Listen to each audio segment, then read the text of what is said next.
बुंदेलखंड का महाकुंभ कहे जाने वाले उत्सव की शुरुआत बागेश्वर धाम पर हो चुकी है। हर वर्ष की भांति इस वर्ष भी महाशिवरात्रि के पावन अवसर पर बागेश्वर धाम पर गरीब व निर्धन कन्याओं का सामूहिक विवाह सम्मेलन आयोजित किया जाना है, जिसकी शुरुआत 6 फरवरी से हो चुकी है। लगातार बागेश्वर धाम पर दिन प्रतिदिन विभिन्न प्रकार के सांस्कृतिक आयोजन किए जा रहे हैं। इसके साथ ही बागेश्वर धाम के पीठाधीश्वर पंडित धीरेन्द्र कृष्ण शास्त्री भी बागेश्वर धाम पर श्रीमद् भागवत कथा का आयोजन भी कर रहे हैं, जिसमें लगातार हजारों लाखों की संख्या में भक्त बागेश्वर धाम पहुंच रहे हैं। बागेश्वर धाम पर चल रहे इस महा महोत्सव में शामिल होने के लिए देश और विदेश से भी लगातार श्रद्धालु पहुंच रहे हैं।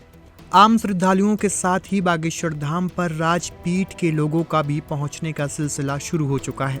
11 फरवरी को बागेश्वर धाम पर असम राज्य के महामहिम राज्यपाल लक्ष्मण प्रसाद आचार्य पहुंचे। सबसे पहले राज्यपाल ने बागेश्वर बालाजी भगवान के दर्शन किए, उनका आशीर्वाद लिया और पंडित धीरेन्द्र कृष्ण शास्त्री से भेंट की। इस दौरान महामहिम ने बागेश्वर महाराज को अंग वस्त्र भेंट किए और असम की चाय भी साथ लाकर उनको भेंट की।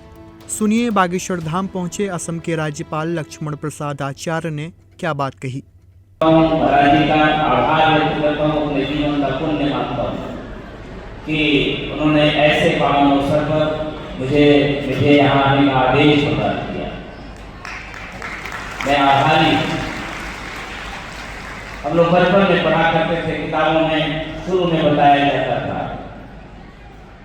कि साधु क्या करता है, साधु का क्या काम है, क्यों उसकी महत्ता होती है, क्यों लोग अभिनंदन करते हैं, क्यों श्रद्धा रखते हैं, लाखों लोग उनके पीछे चलते हैं।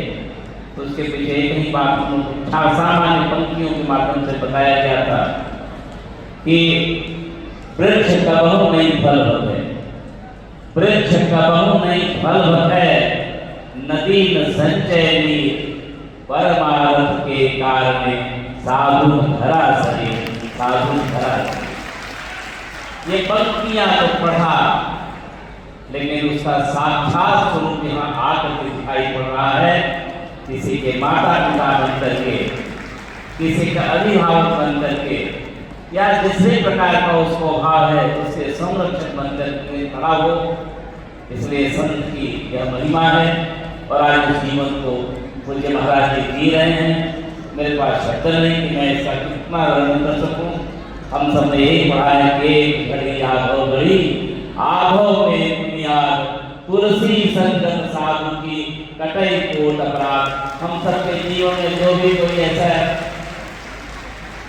कार्य हो गया जो नहीं करना चाहिए, लेकिन इनके पास आने पर, इनकी छाया पड़ने पर तमाम ऐसे अपराधों से मुक्त हो जाते हैं और फिर एक नए जीवन में एक नया संकल्प लेते हैं।